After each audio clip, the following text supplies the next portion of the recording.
Students, are you able to hear me?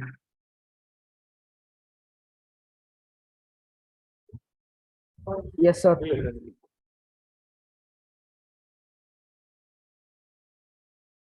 One minute.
Yeah, now can someone tell me? Are you able to hear me?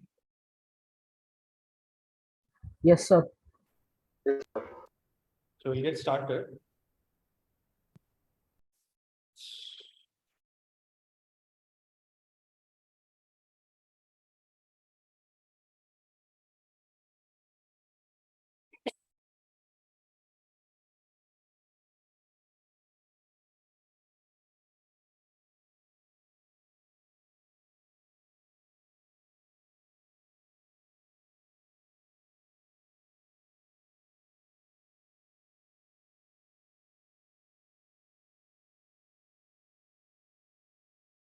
Yeah. So last class we were discussing about the moment of inertia, right? So the moment of inertia is given as I is equal to integral of dm into r square, right? I'll just be back in a minute. Okay.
Yeah, sorry.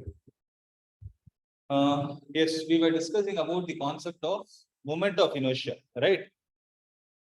So do you guys remember what is moment of inertia? The product of the mass of the object multiplied with the square of the distance from the axis of rotation, right? When you have an extended object, we call it as, we find the moment of inertia using the expression integral of dm into r square. Last class, I hope you remember that I told what is moment of inertia, right? When you rotate a pen about the center, it would be easy. Whereas when you try to rotate it about any other axis, it is going to be tough. So what is it? So moment of inertia is basically the opposition offered by the object to the rotational force that is being applied on it. That is the torque that is being applied on it. Right. So having this in mind, what we will do is we will derive the expressions for moment of inertia due to different extended objects.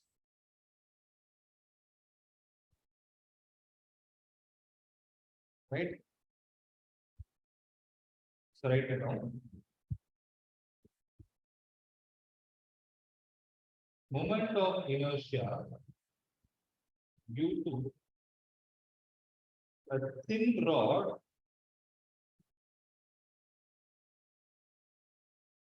of length L. Right? So I need to find the moment of inertia due to a thin rod of length L. So how to find it? See. For this, you need to know the concepts of mass density, which I have already discussed. Right? So remember mass density? One is called linear mass density, second is called surface mass density, and the third is called volume mass density. So linear mass density is represented by lambda, surface by sigma, and volume by rho. So the linear mass density is going to be equal to the amount of mass per unit length. The surface mass density is going to be the amount of mass per unit area. And volume mass density is going to be equal to the amount of mass per unit volume. Okay. Now, depending on the object that we are dealing with, we need to consider the linear, surface, or volume mass density. So when you consider the linear mass density, it is going to be for one dimension. When you consider the surface mass density, it is going to be for 2 dimension, and volume mass density is going to be for 3 dimension. Clear? Now, if you take this object, if you take a thin rod, right? What do I mean by thin rod? Its thickness can be ignored. Okay, thin rod means its thickness can be ignored. Okay. Now, if you take this object and if you define the axis of rotation through the center of gravity, right? If you define it through the center of gravity, right? Now, what I will do is I define the linear mass density for it. Lambda will be equal to capital M divided by L. So capital M is here. The length of the rod is going to be capital L. So capital M divided by L is going to be equal to lambda. Okay.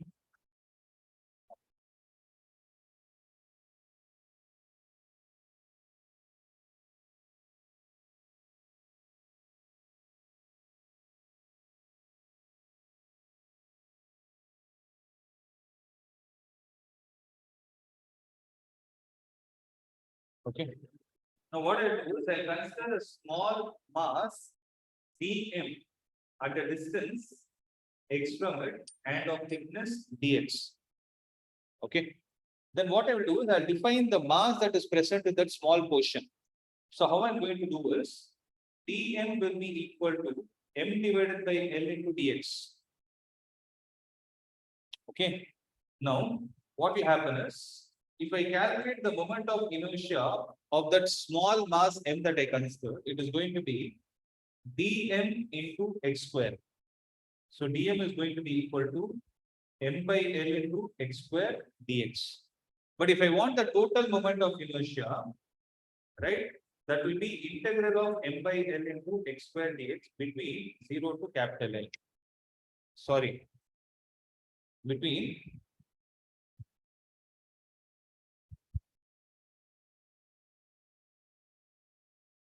minus L by 2 to L by 2. Because if I consider the center to the origin, the left extreme point will be minus L by 2 and the right extreme point will be plus L by 2. Okay. Now, having this in mind, if I start integrating, right? If I start integrating, I will get I is equal to m by L into integral of x square dx between minus L by 2. That will be equal to m by L into L cube divided by 3 between minus L to L. So substitute the values, sorry, x cube divided by 3 from minus L to L. Really sorry. Minus L by 2 to L by 2. Now it is going to be m by 3L into L cube divided by 8 plus L cube divided by 8. So this is going to be equal to m by 3L into L cube divided by 8 is going to be L cube by 4. So here L and L cube will get cancelled like this. So it will be ml square divided by 4. So the moment of inertia of a thin rod about an axis of rotation that is passing through the center of gravity is going to be equal to m into L square divided by 12. This is a very, very important expression to be remembered. Am I clear with this? Yes, sir. Please make a note of it.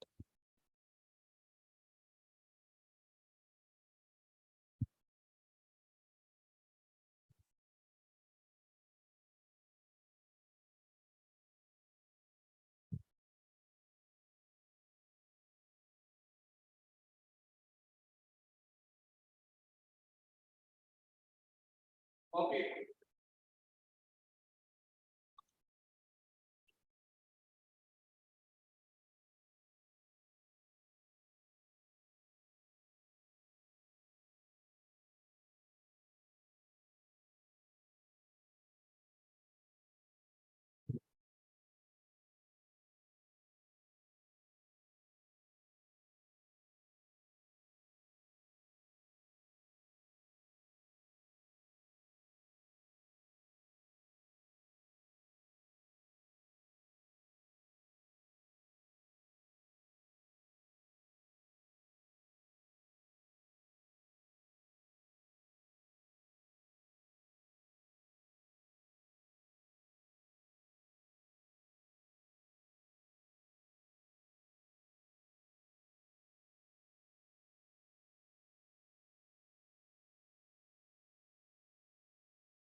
Okay.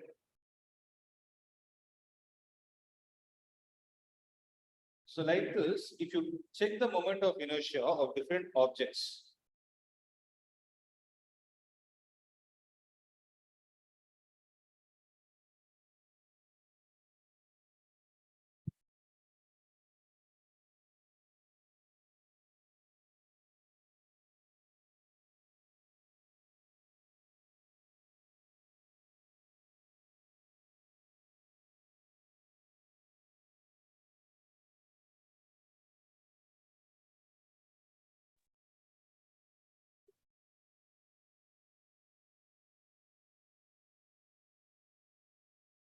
Sir, Yeah, tell me. sir, can you explain why you have taken the limits from minus L by 2 to L by 2? Because I took the axis of rotation to be at the center. I measured the x from this origin, right? So if this is taken as origin, the total length is going to be L. Then left hand side will be minus L by 2. Right hand side will be plus L by 2. Okay, sir. X will vary from minus L by 2 to plus L.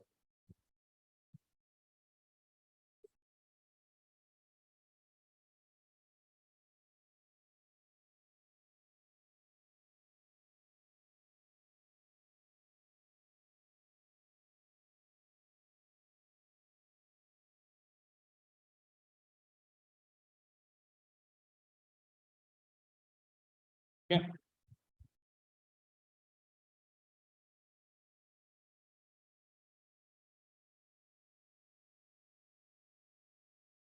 Shall I proceed? Yes, sir. Okay, listen to this carefully. Now, see, this derivation is actually not generally tested for CBSE, okay, because this integration part and all is not there. But I wanted to explain how to apply integration for you to calculate the inertia for extended objects. And this is how you do it. Now, using the same logic, if you calculate the moment of inertia for different objects,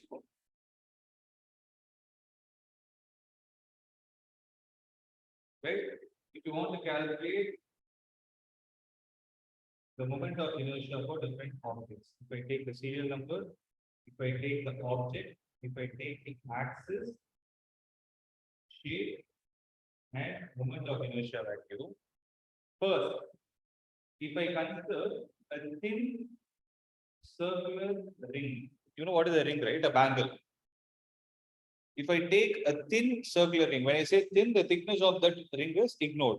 So when I take a thin circular ring, and if I think of the axis passing through the center and perpendicular to it, axis passing through the center and perpendicular to the axis of the ring, right? Axis is perpendicular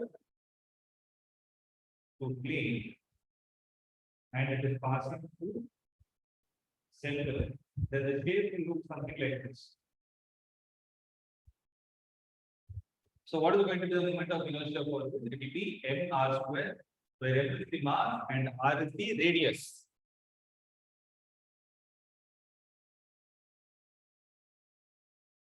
Okay. Second, if I consider a thin rod, and if I say that the thin rod is revolving above an axis through the center and perpendicular to it.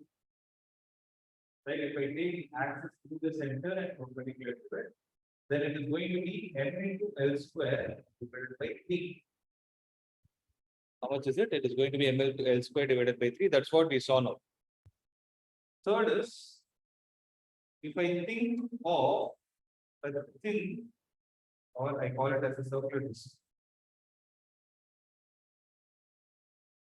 If I take a circular disc, then for the same axis like this, perpendicular to plane, to center, then it is going to be m into r square divided by 2. Okay.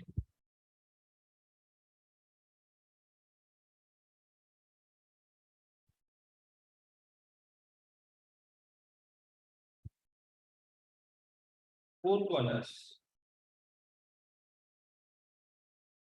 hollow cylinder, right? If I take a hollow cylinder and that hollow cylinder is revolving about its axis. If I take an axis of this format, then this is going to be m r square. Fifth one, if I take a solid cylinder, which is also revolving about axis.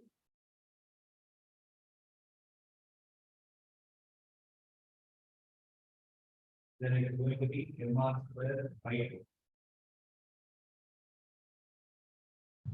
Sir, I have a doubt, sir. Tell me. Tell me. Yeah. Tell me. Sir, for thin rod, it's ml square by 12, no, sir? Ml square by 12. That's what you derived from. I'm sorry, ml square by 12. Right. That is, see, this answer is also there. This is when the rod is revolving about one of the edges. I'll derive that. So ml square by 12 is correct.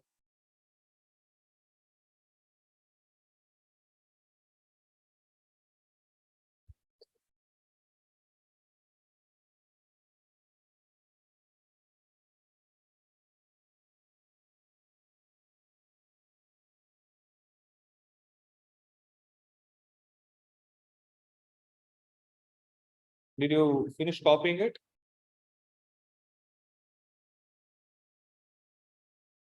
So for a solid sphere, right, when it is revolving about its diameter, then it is going to be 2 by 5 mr square.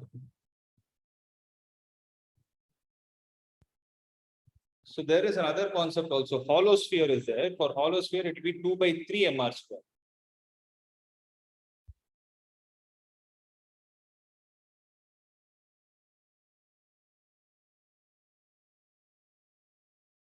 Where I hope everywhere you understood that m is the mass of the whole object and r is the radius of the object. So when you take hollow cylinder, r is the radius of the cross-sectional area.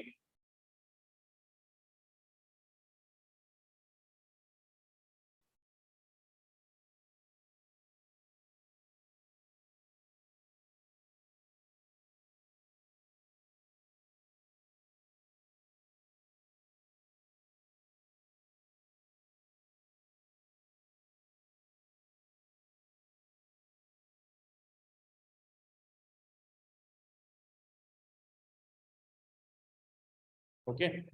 Shall I proceed? Now,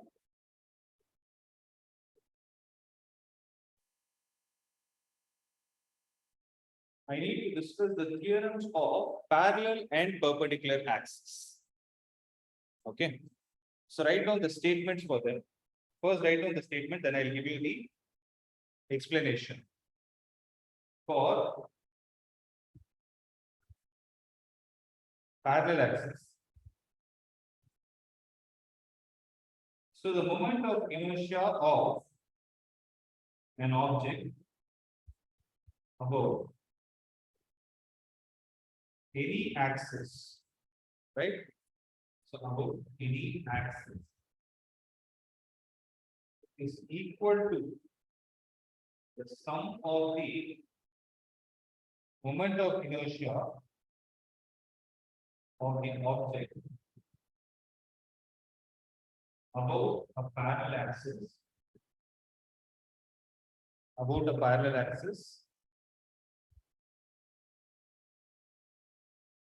passing through its center of mass and product of its mass and square of the distance between the axes.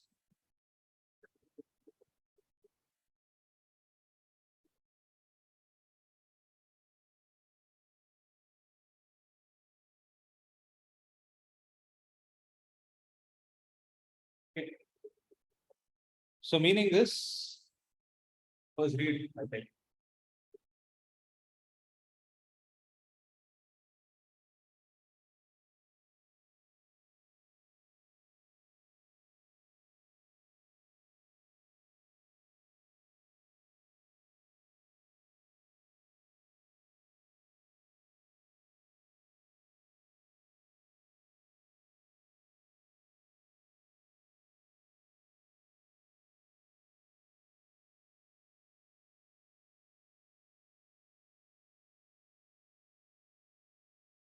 Okay.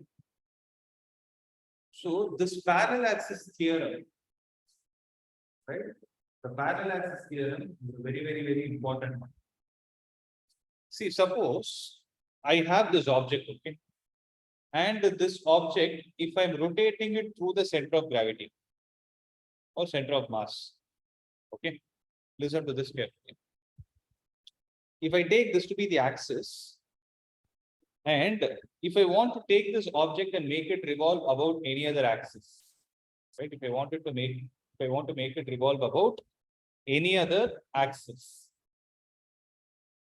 right? Then if this axis is parallel to the axis that is passing through the center of gravity, then I can calculate the moment of inertia about the new axis as the sum of the moment of inertia through the center of mass plus mass of this object into the square of this distance. Okay. So listen to this carefully. What I'm trying to say is, suppose I have this thin rod. Okay. We calculated the moment of inertia through the center of mass. What did it come out as? So what did the moment of inertia about the center of mass come out as? Just now we saw m L square divided by 12. Is it right? Now, if I want to calculate the moment of inertia about any axis at one of the ends, right? If I take the distance between the axis to be L by 2, then the moment of inertia about this point P will be equal to ICM plus M into L by 2 the whole square. Are you able to understand this point? So what is ICM? ICM is ML square by 12 plus M into L square by 4. How much is it going to be? It will come out to be ML square divided by 2. So what did I apply here? I applied the parallel axis theorem.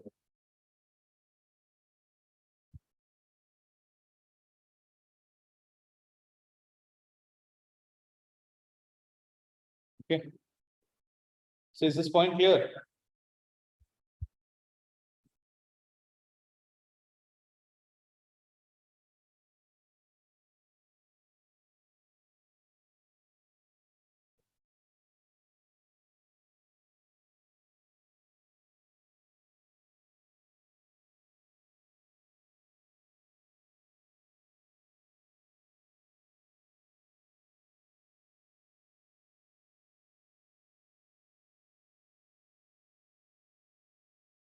Okay.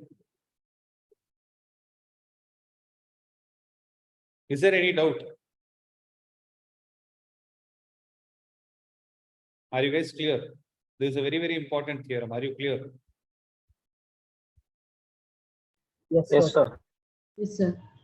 Now I'm going to give you a problem. You're going to do and tell me. If I have a solid sphere, then find the moment of inertia about an axis tangential to it. Find the moment of inertia about an axis tangential to it.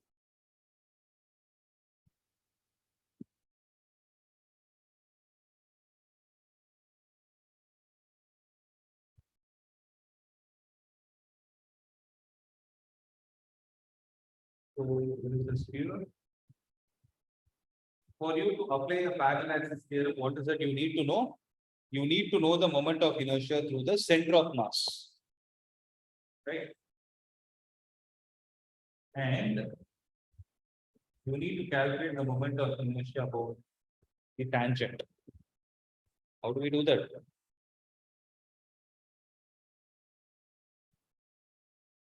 So if I take this distance to be R, if I take this to be P, then the moment of inertia about the parallel axis is going to be equal to how much?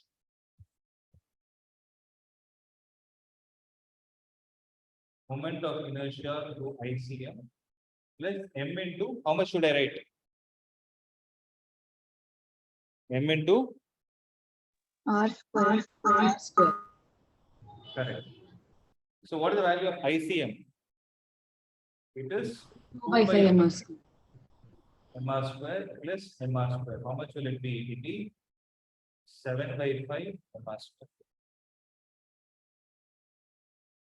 Is it right? It is going to be 7 by 5 MR square.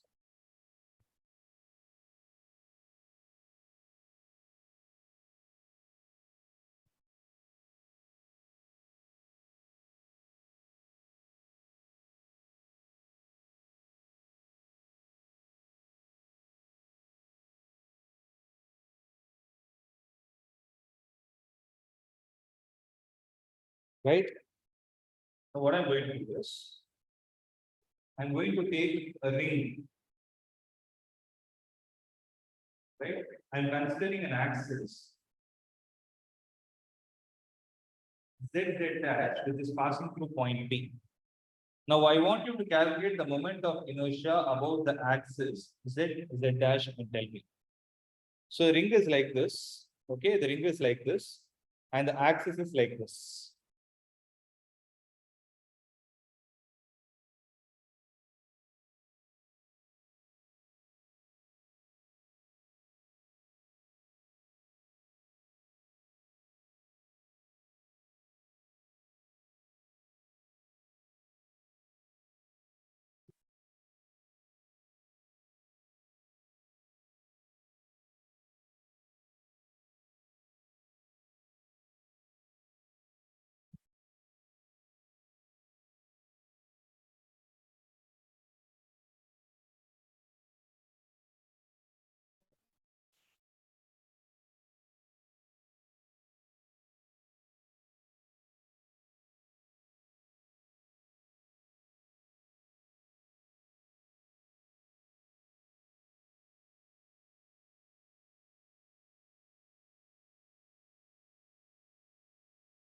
Answer.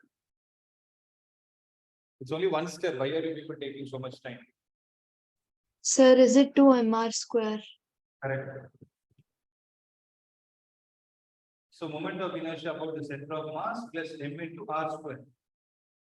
So it is mr square plus mr square. That is mr square. Correct. Then what about the disk? For the same scenario, what is going to be the moment of inertia for a disk? I z z dash. One step. You should do it in one step now. What is it? Mr square by 2 plus mr square. How much will be the answer? It will be 3 by 2 mr square. Am I clear? So I hope you understood how to calculate the moment of inertia about an axis parallel to the axis through the center of mass. Right?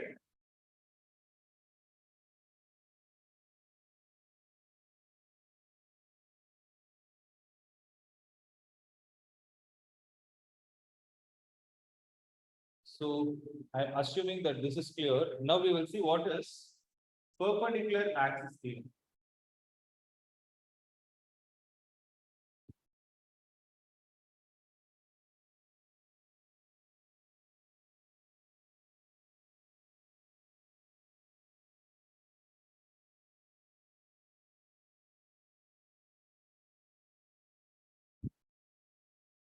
So the moment of inertia of a planar object or a planar body, we'll call it as lamina of a planar body above an axis perpendicular to its plane, right? About an axis perpendicular to its plane is equal to the sum of its moment of inertia, sum of its moment of inertia above two axes about two perpendicular axes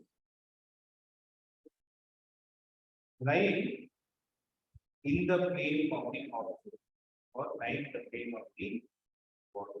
So here what I want to highlight is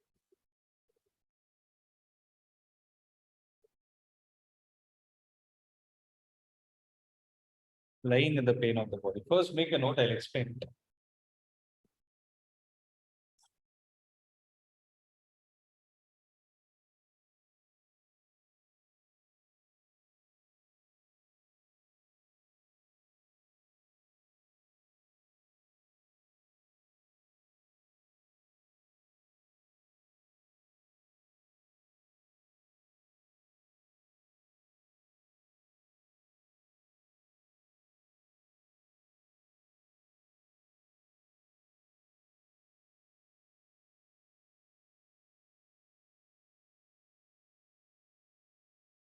Okay, listen.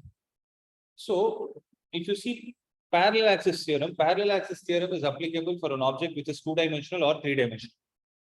Whereas perpendicular axis theorem is applicable only for objects which are two-dimensional in shape. Okay, just give me a minute.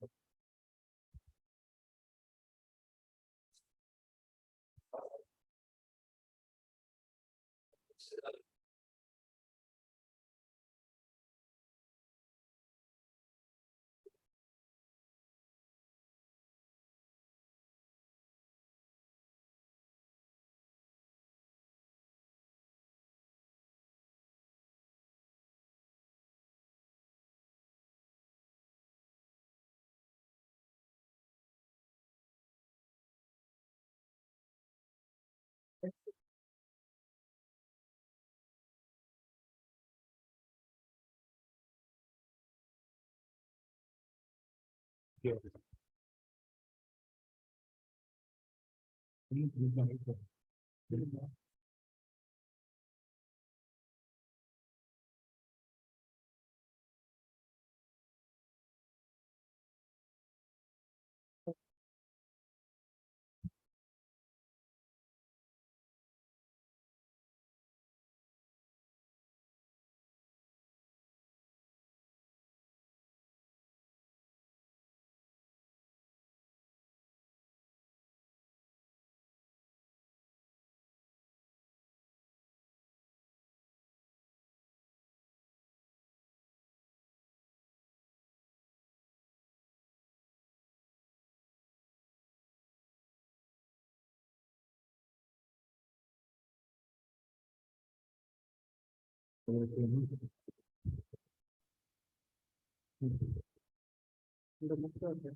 Okay, so now we are going to see the perpendicular axis. So as I told you, when you talk about parallel axis theorem, it is applicable for both two-dimension and three-dimension.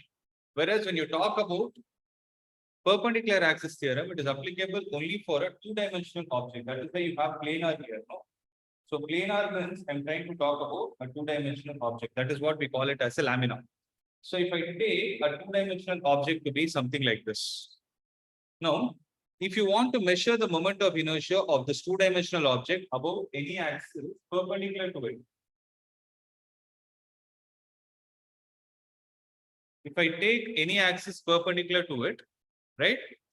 Then, so that's what they told about any axis perpendicular to its plane is equal to what? Is equal to the sum of the moments of inertia about two other perpendicular axes. And how are those two perpendicular axes supposed to be? They are supposed to lie in the plane of the object. Okay, they are supposed to lie in the plane of the object.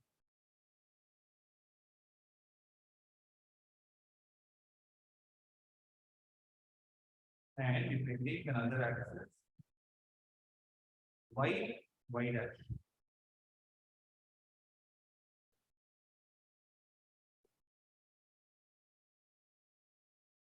Is it right?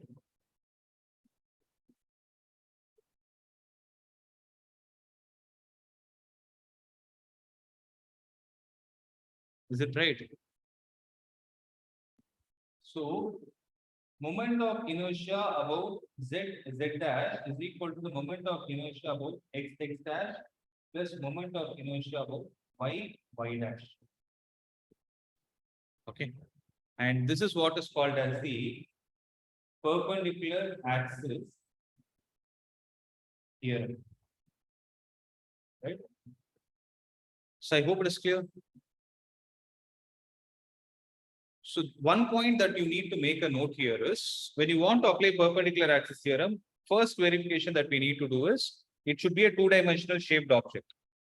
Second is you need to take two axes where those two axes lie on the planar sheet itself in such a way that those two axes are perpendicular to each other. Okay. So having this in mind, can I also write Ix dash is equal to Iy dash plus Iz dash? Can I write it like this?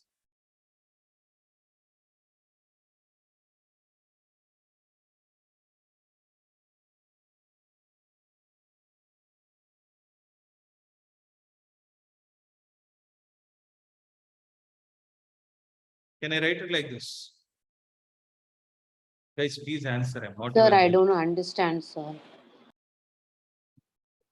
What is The it you last don't- part.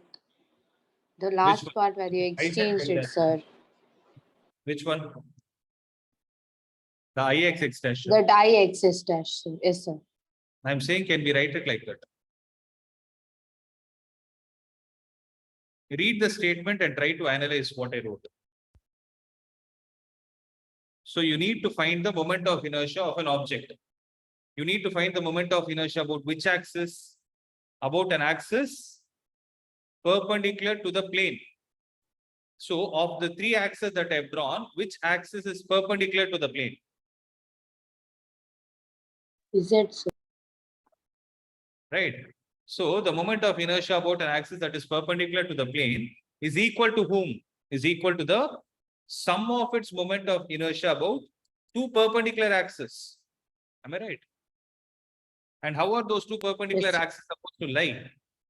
They are supposed to lie in the plane of the object itself. If that is the case, we know that xx dash, yy dash, and zz dash are perpendicular. No. Can I write Ixx dash is equal to Iyy dash plus Izz dash? Can I write it or not?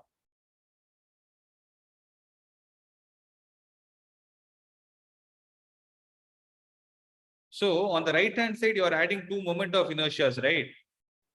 So those two moment of inertia should be with respect to which axis is what my question is.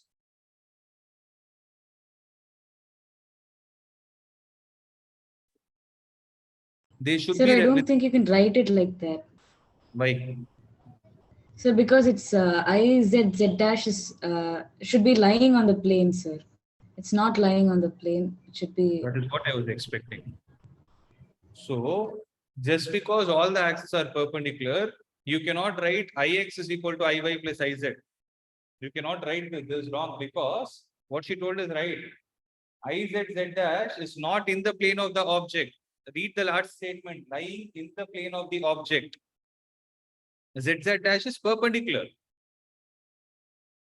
So moment of inertia about an axis which is perpendicular to the plane will be equal to sum of the moment of inertia about the two axes which are lying in the plane. Okay. So having this in mind, if I take a sphere, right, apply perpendicular axis theorem, right, apply perpendicular axis theorem and tell me what is going to be the moment of inertia about z axis.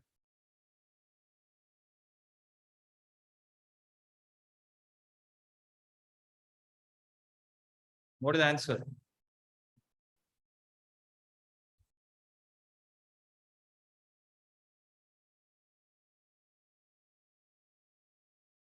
Are we supposed to think this much? Are even paying attention to what I'm trying to say? What is the object I gave you?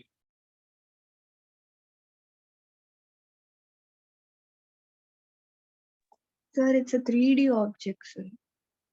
So what should be the answer? You cannot apply perpendicular axis theorem at all.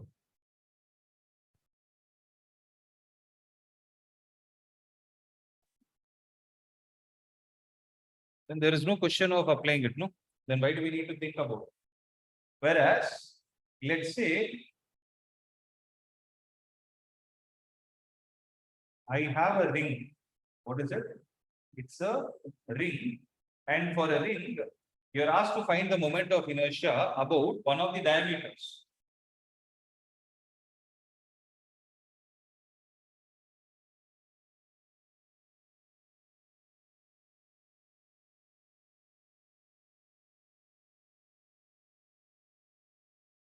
So you need to find the moment of inertia about one of the diameters. What is it going to be?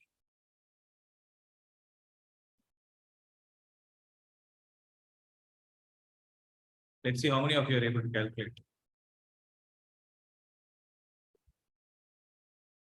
Okay, so we have seen the ring like this. And I'm asked to calculate the moment of inertia for one of the diameters. Now, how do you do that? Tell me one thing. How many diameters can be considered for a ring? First of all, is ring a two-dimensional object?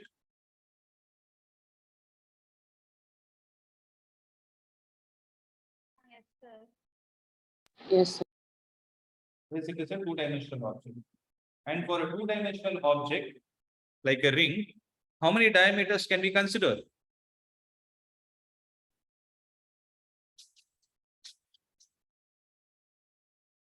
How many diameters can we consider? Infinite, sir. I can consider infinite, among which, for me to apply, see, why am I even going to think about perpendicular axis theorem when the question of diameter comes? Because diameter is an axis which is lying in the plane of the object. So wherever there is a concept of an axis lying in the plane of the object, what do we need to apply? We always need to go only with the perpendicular axis theorem, provided the object is a two-dimensional shape.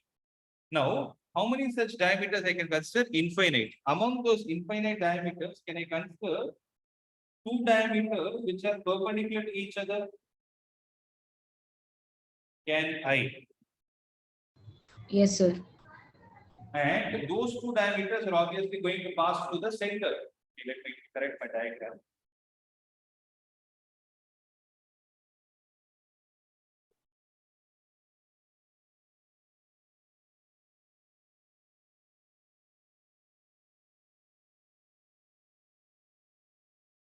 Y dash, and this is going to be Z dash. Now tell me, what should I apply? Moment of inertia about Z dash will be equal to moment of inertia about X dash plus moment of inertia about Y dash. Why is it so? Because X dash is also diameter, Y dash is also diameter. So if I take Ix dash and Iy dash, are they both going to be of the same value? Because all the with respect to all the diameters, the ring is symmetric. So if I take this to be 2I, then what is Izz dash? It is mr square. Then what is going to be the value of I? It is going to be mr square by 2. Meaning, if a ring is going to revolve about one of its diameters, its moment of inertia is going to be mr square divided by 2.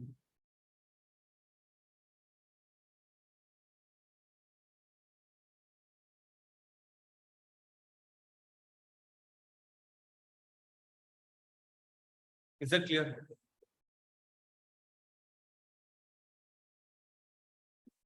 Yes, sir.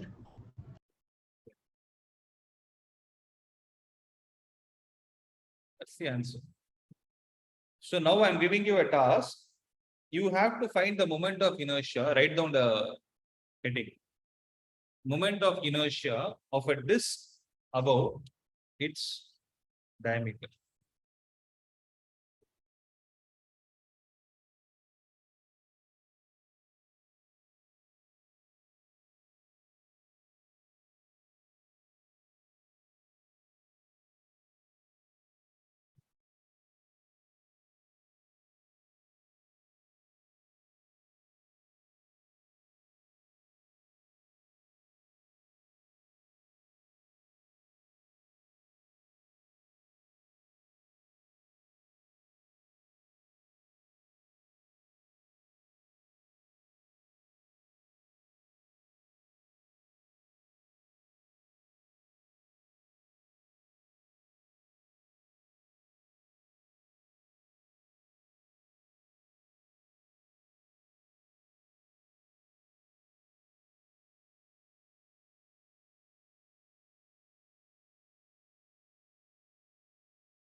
Sir, is it MR square by 4? Correct. Same logic. Only thing is on the left hand side, it is going to become MR square by 2, and here it becomes, that is for a ring. Sorry, wrinkle. This.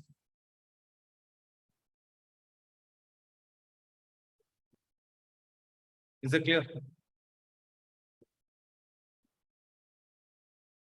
Am I clear? So this is all about parallel and the perpendicular axis thing.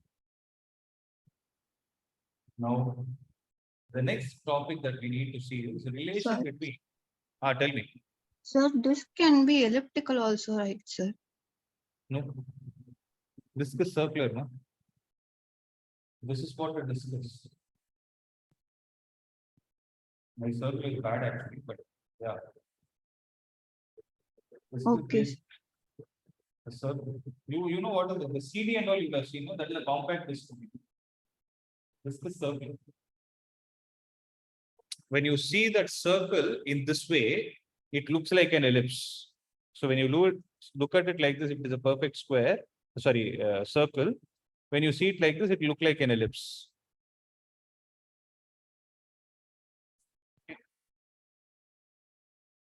So write down the next topic as relation between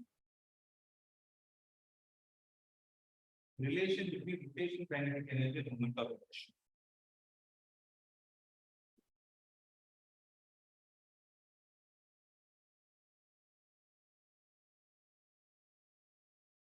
So if I take an axis of rotation about which there are multiple masses that are distributed.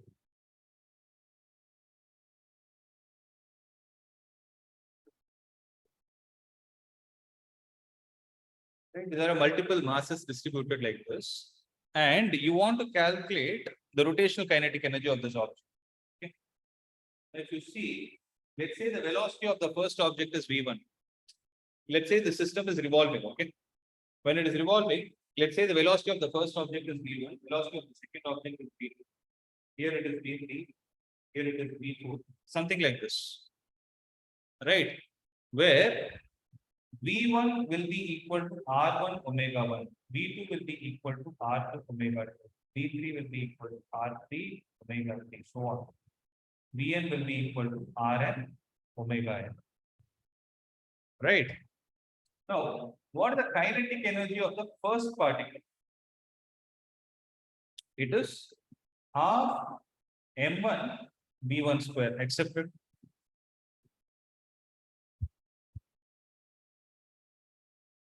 Similarly, kinetic energy of the second particle is half m2 v2 square. Like this, if I keep on writing, kinetic energy of nth particle will be half mn vn square. Am I right?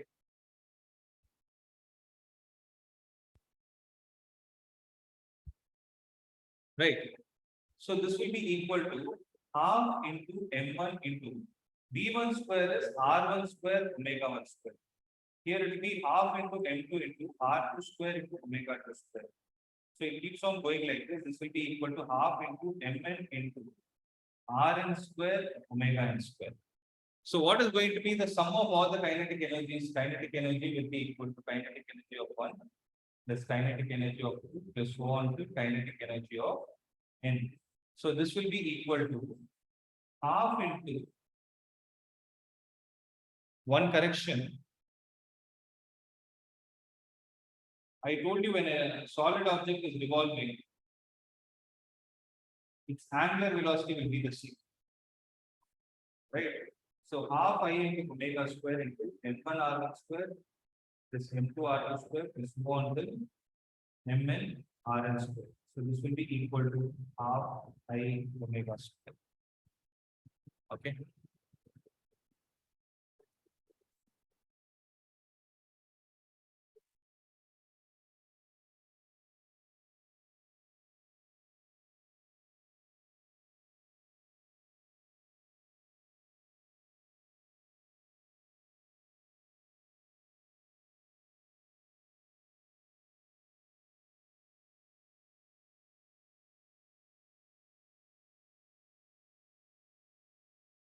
So this half I omega square is what is going to give us the relation between something called as rotational kinetic energy and moment of inertia. See, why did I write it as m1 square plus m1 r1 square plus m2 r2 square plus so on till mn rn square as I?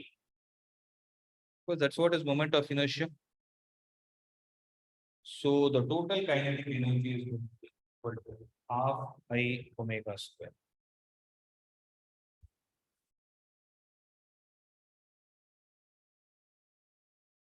And what is this called as? Rotational kinetic energy. Okay. Now,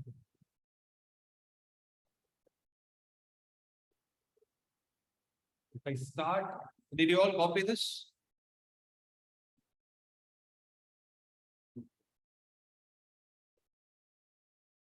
Yes, sir. So if I start, one more point I need to explain this. This radius of gyration, which is another important term.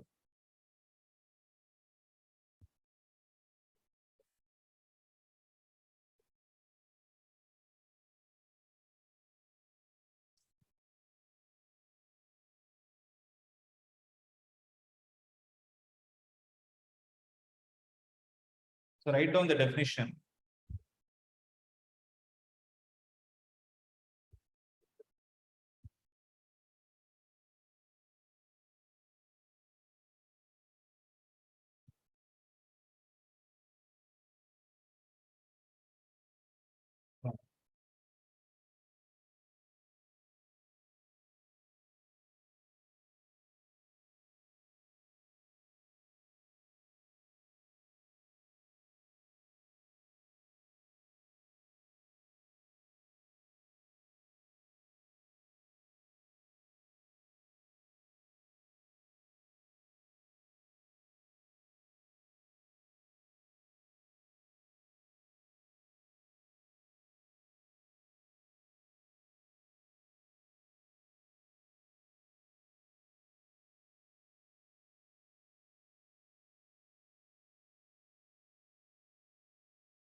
Write down this definition.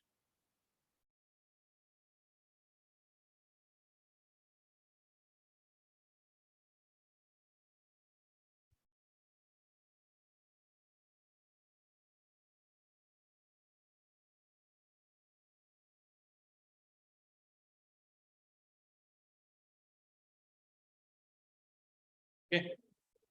So did you finish writing it? Now listen to this. If I take a rod, for instance, is revolving about its center of mass. So what is the moment of inertia of this? It is ml square by 12. Now what does radius of gyration mean? It means it is the distance from the axis of rotation, right, to another place where the whole mass of the object is said to be concentrated. Means this capital M, I can replace it with a point mass of the same value, capital M, and I will keep it at a certain distance K from where? From the axis of rotation. Now, what is going to be the moment of inertia of this point object of mass capital M at a distance K? Here the moment of inertia will be mk square. Accepted? So what I'm doing here is I have a whole object. Now that whole object, I'm replacing it with a point object of the same mass as that of the whole object. Now I'm keeping that point object at a distance k from the axis of rotation so that I get the moment of inertia as mk square, because what is the formula for moment of inertia? Mass multiplied with distance square, that is mk square. Now this mk square is supposed to be equal to ml square by 12, and k will get cancelled, which implies k is equal to L by root 12.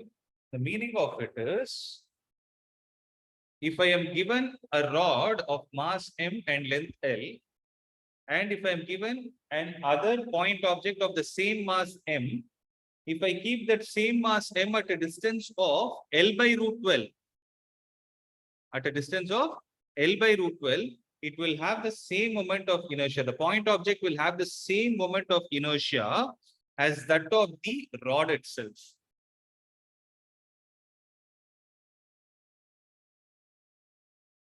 Okay.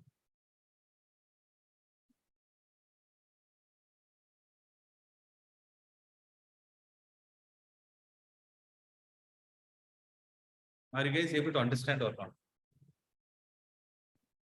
Yes, sir. This is where the question comes. If I ask to calculate the radius of gyration for different objects, okay?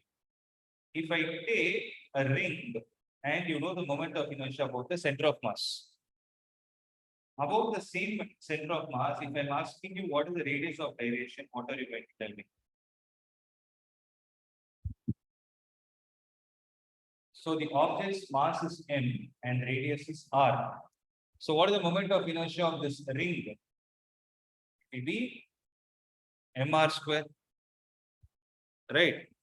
So here what you have, here you have capital M.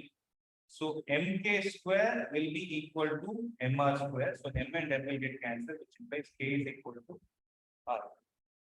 Means instead of having a ring, if you replace that whole ring with a point-sized object of capital M at a distance k from it, then k will be equal to r.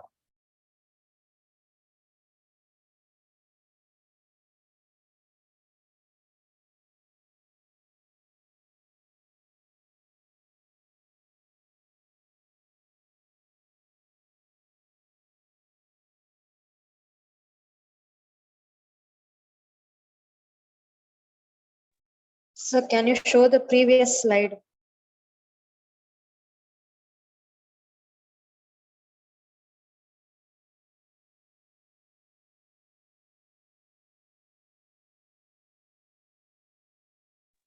Okay, sir. K will be equal to r. Now calculate the radius of gyration of a solid sphere.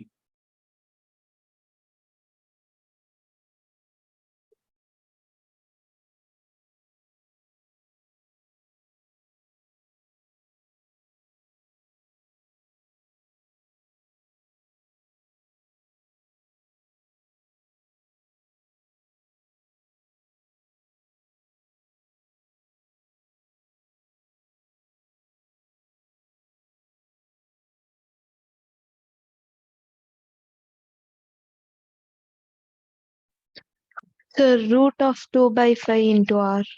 Perfect. Is root of 2 by 5 multiplied with r. Correct. So by now you would have understood. Left hand side is always mk square.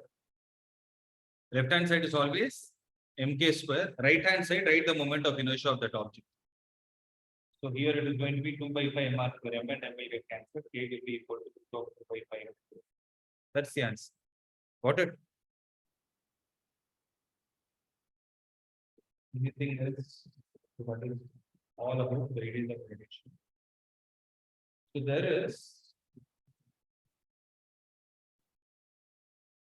there are two last concepts that are left out. Okay. So today, whatever we discussed is slightly a heavier note. Okay. We will do some problems and then wind up. So we have 10 more minutes. We'll do some problems and that might help. So there is a wheel of mass 8 kilogram. So mass is 8 kilogram. Radius of gyration is 25 centimeters. It is rotating at 300 RPM. So what should I do? 300 divided by 60 RPS. It's 5 revolutions per second. Now, what is the moment of inertia of this object? So I is equal to what is most unwanted in this problem?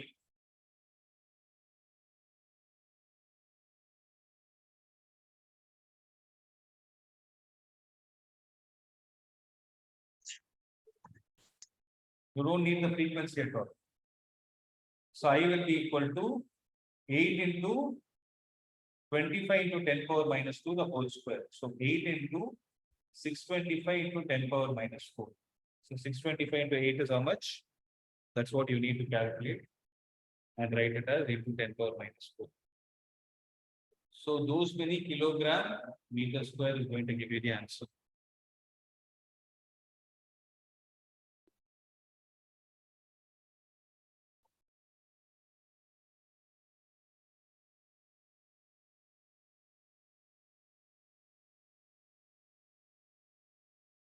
Okay.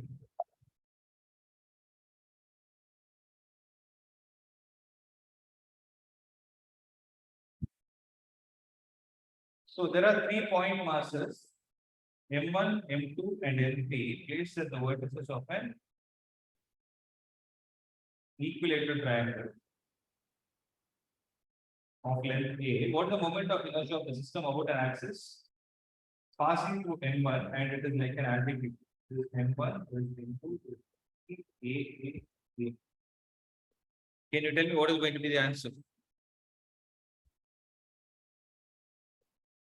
It's very simple. This distance is A by 2. This distance is A by 2. So with respect to the axis of rotation, there are 2 point masses, right? So moment of inertia of M2 will be equal to M2 into A square by 4.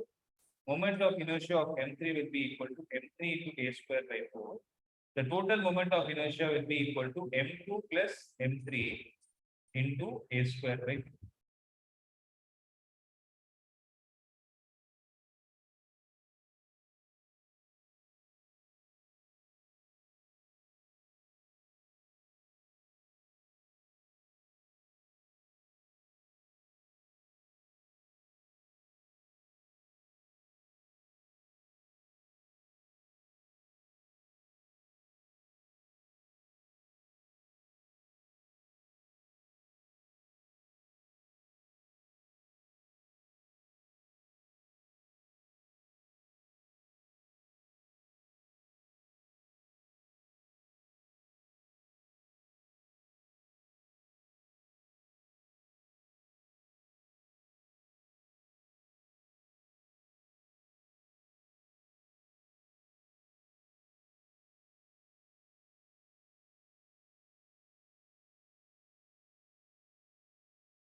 Here. So try the next one.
So what is the answer?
Answer.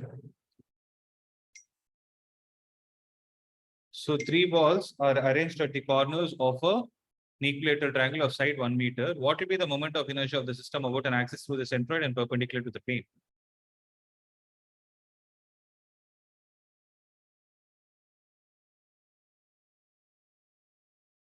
So what is this distance, guys? So this is A. This is A by 2. Right, how much is this distance going to be? So this is going to be 30 degrees. If I take this to be x, x divided by A by 2 is going to be equal to, sorry.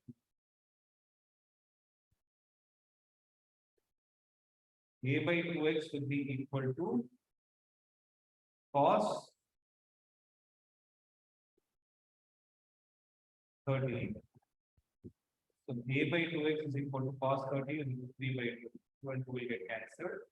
This would be A divided by root 3. So here the mass is 1, here it is 2, here it is 3. So what is the perpendicular distance from the axis of rotation to the masses? It is A by 3. So it is going to be 1 plus 2 plus 3 into A square by 3. Right? That is going to be 6 into A square by 3 or 2A square. That will be the answer. Where A is 1 meter, so 2 into 1 is going to give you 2 kilogram meter square.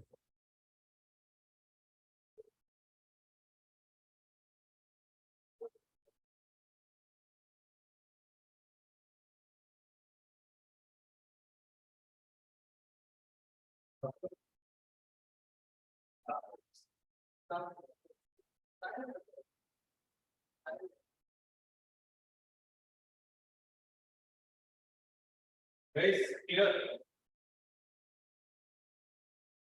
Is it clear?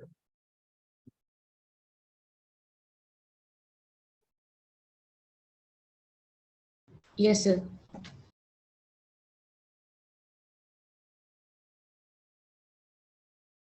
Did you understand why I took that as the perpendicular distance? Because when the triangle is like this, so when I take the centroid to be here, the axis of rotation will be in this way of it. The axis of rotation will be in this way, and the perpendicular distances from the axis of rotation will be calculated in this manner. Are you able to visualize that? So that is why I took 1 into A square by 3 plus 2 into A square by 3 plus 3 into A square by 3. Summation of all this is going to be 6 into A square by 3, or it is going to be 2A square.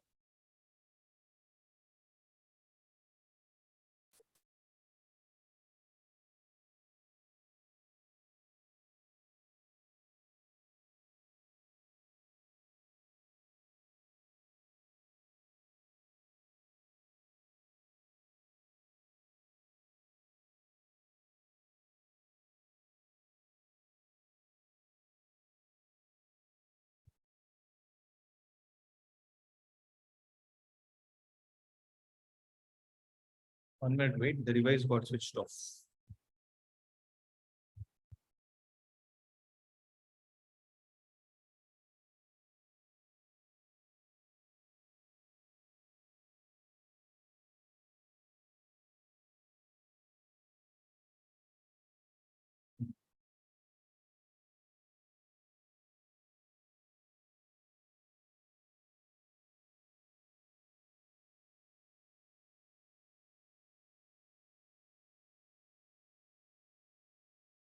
Are you able to?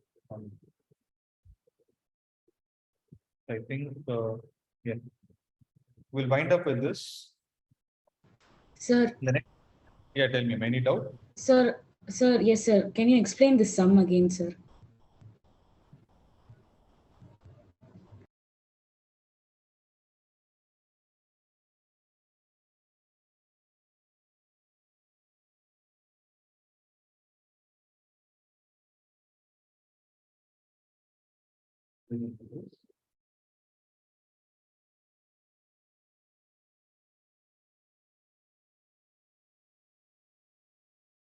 Okay. If this going to be the triangle, okay? This don't have triangles here. If this is going to be a triangle, okay, if this is going to be a triangle, centroid is going to be somewhere over here. So the axis is in this way. Accepted? Read the question about an axis through the centroid and perpendicular to sir. the plane of the triangle. So if this is the axis from here, is this not going to, so if this is one of the vertex, okay, my left finger top is one of the vertex and this is the axis, is this not going to be the perpendicular distance between those two?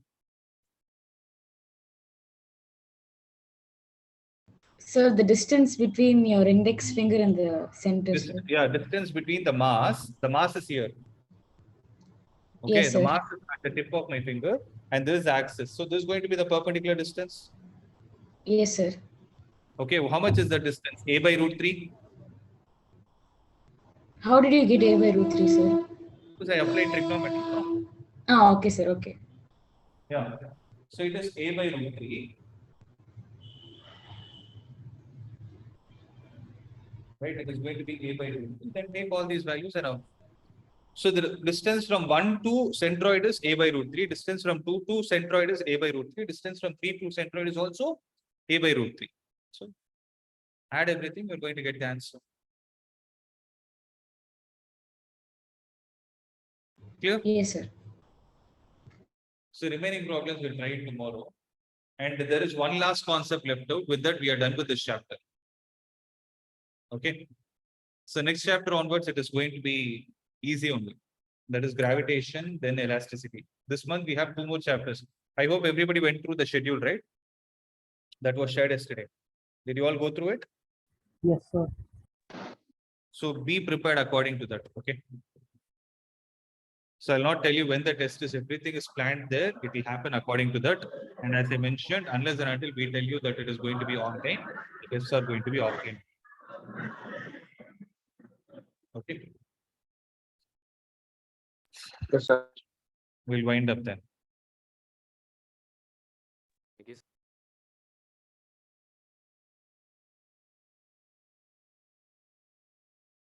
Thank you, sir. Yeah.